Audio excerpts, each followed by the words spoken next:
Welcome to Catering Theory. Before we begin, please familiarize yourself with the cooking terminology on the table provided in your notes. When catering for others, it's important to determine what vegetarian or special religious dietary preferences there are. Some religions require their meat to be slaughtered in accordance with certain laws and requirements. It is important to understand other belief systems and how they affect one's food preferences. Muslims and Jews will not consume any pork. Jews will not eat where dairy and meat are prepared or stored together. Strict Hindus and Buddhists are vegetarians, and some prefer not to eat animal byproducts either. In Hindu culture, the cow is regarded as a holy animal, and Buddhists believe all living things are reincarnated. Vegetarians generally consume a vegetable-based diet and avoid eating meat. However, there are different types of vegetarians. For example, ovo-vegetarians will include eggs in their diet, while lacto-vegetarians include dairy. Semi-vegetarians include fish and poultry, and lacto-ovo-pesco vegetarians include white meat as well as eggs and dairy. Strict vegetarians are known as vegans and will not eat or use any animal products or byproducts. These preferences all require special care when preparing your catering. A recipe can be regarded as a scientifically balanced ingredient list that includes instructions. Recipes are made up of the ingredients, method, general information like the temperature or cooking time, and additional information that will be useful to you. It is your job to interpret the recipe using your knowledge of theory and terminology. There are two levels of information required when following a recipe. Evident information is whatever you can clearly observe in the recipe, but the hidden information relies on what you know about the function of ingredients and the effect the preparation will have on the final product. Refer to your course notes for an example of recipe interpretation.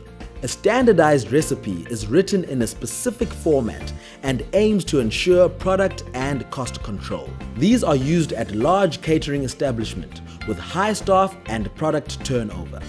Remember that the selling price of a dish is determined by the cost of the ingredients and the markup, which includes the cost of preparing and serving the food. If any of the variables are inaccurate, the business could run into losses. Consult your notes to see how a standardized recipe should look. When creating a standardized recipe, you would start by converting all ingredient quantities into metric units.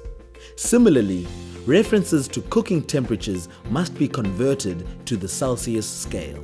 Next, you'll need to fill in the standardized recipe sheet by writing the method in point form and referring to the ingredients used in each step.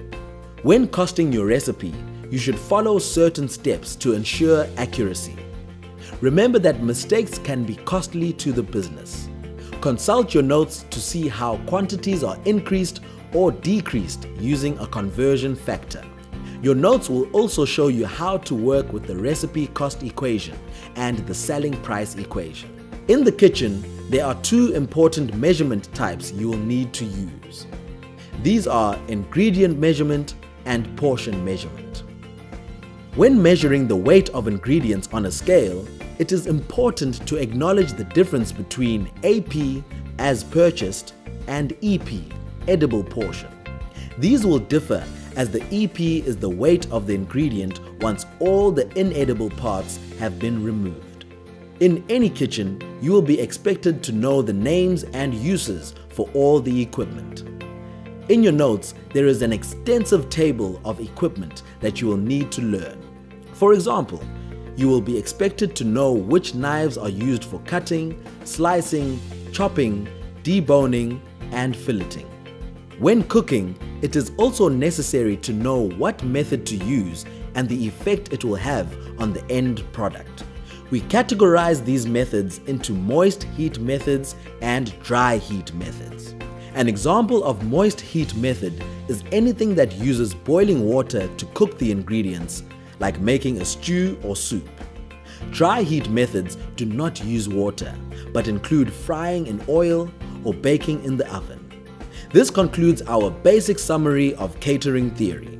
Please consult your notes for all the important details you will need to work with.